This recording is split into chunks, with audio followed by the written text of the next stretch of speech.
Hello in Belgium, it's Jonas from Denmark here. Welcome to Go Gris.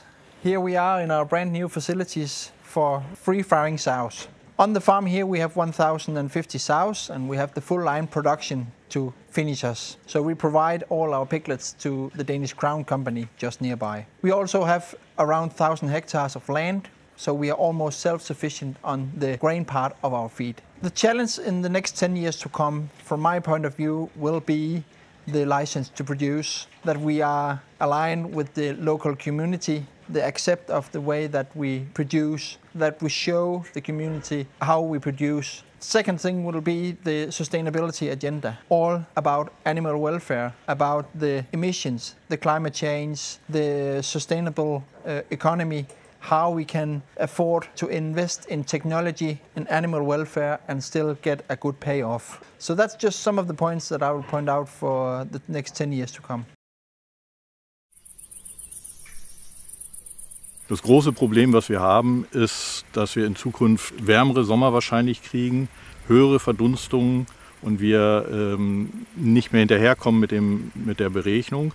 Jeder im Garten merkt, im Sommer wird der Rasen braun, der wird beregnet und nichts anderes machen wir auch und es wird aber mehr sein in Zukunft. Going forward towards 2040, we have challenges. And one of the key ones at the moment that we're hearing a lot about is climate change. We have our part to play in agriculture, and there's a lot of technologies that are going to help climate mitigation. We can't get away from the fact that we have to do what generations before us have done, and we have a social responsibility to farm with nature and have that integral to our approach to farming. If we can do that, we'll have done no harm and we'll have also done a lot of good. I would hope that farmers can move to more of a management level and they're using the data that they're getting from their technology to make higher quality decisions, because that's key.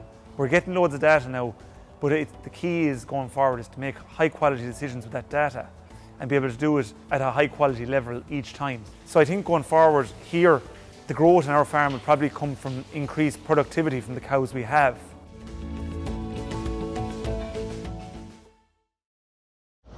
Soy Fernando Durabelis, agricultor profesional de la Ribera del Júcar en Valencia. Cultivo naranjas, arroz y caquis.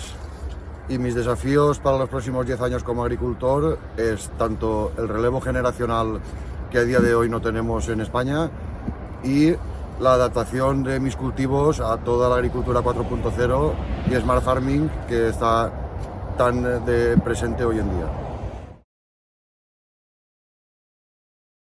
Bonjour, je me présente, Marc-André Hénin, agriculteur à Bourrin. Je travaille dans une ferme en bio depuis 2009. Nous sommes à 4 et dans cette ferme nous travaillons donc sans pesticides, sans aucun engrais. Nous produisons du lait, de la viande et des céréales panifiables. Tous ces produits sont faits à un prix plus que compétitif par rapport aux produits industriels. Nous avons en plus de ça 10% de notre surface qui est en réserve naturelle, 12 km de haies, des mares, et en même temps nous préservons l'eau et nous avons un très bon impact par rapport au climat.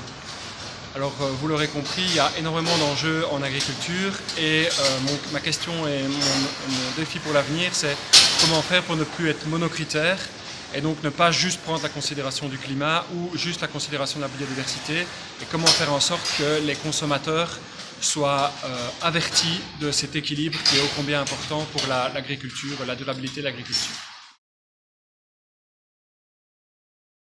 Hello, my name is Elias Fragiadakis. I come from Ires, a place near Matala at the south Heraklion of Crete.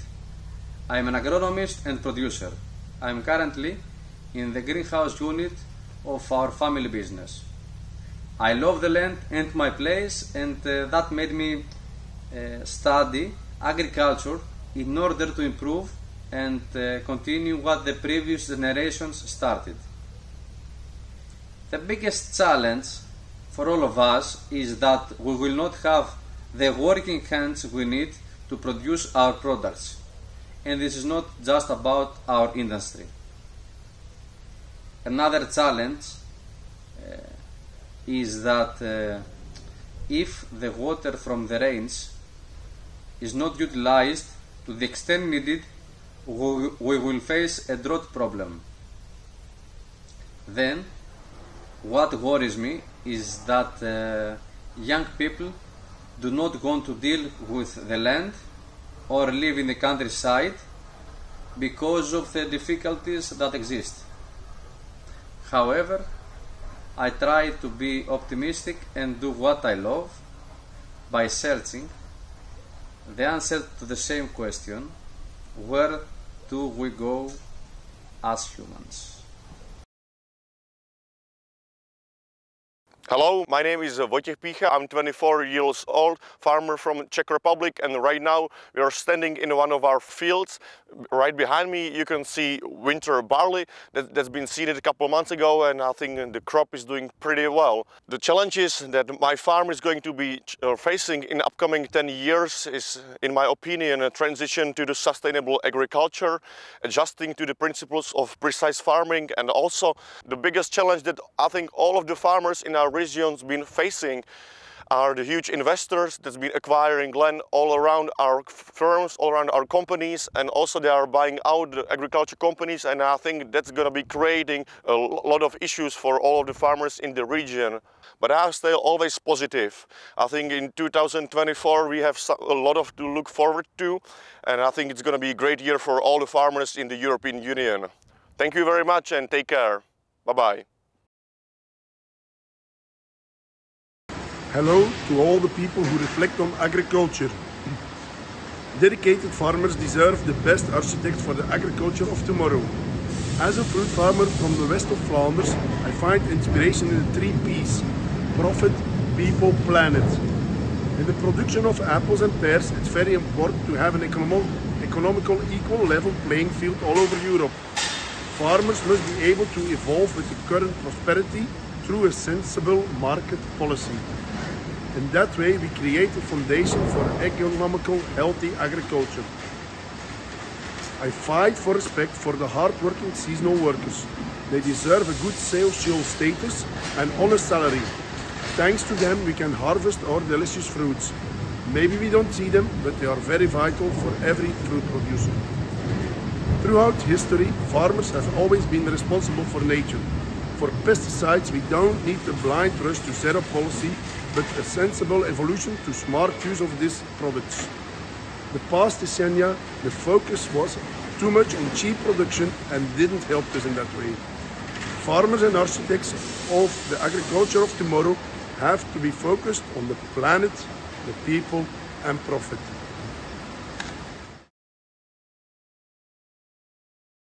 My name is Alice.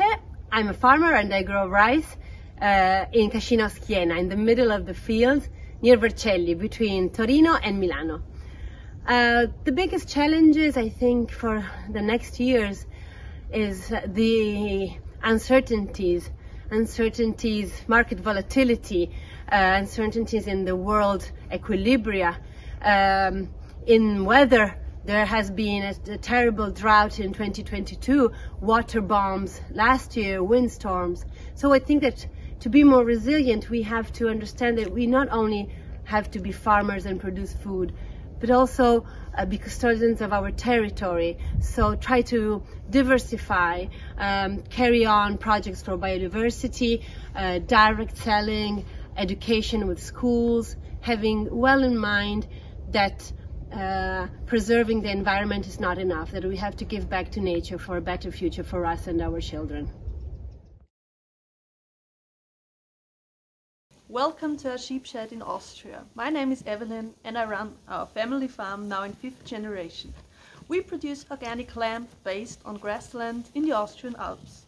I see a lot of challenges in the future, but nevertheless I'm very proud to be a farmer. Since we work and live with nature, climate change will be one of the very important tasks in the future. Not only because of extreme weather conditions we have to face, but especially because of its results, like decrease of our feed production for our animals or a lack of water on our pastures. People want to spend less money for their food, but also for high production standards. So, in agriculture, we highly depend on subsidies. Young farmers in my country miss the appreciation for their work. Less young farmers want to take over the farm and find jobs with higher salaries and better work-life balance. As a sheep farmer, large carnivores will also have a high impact on our production in the future.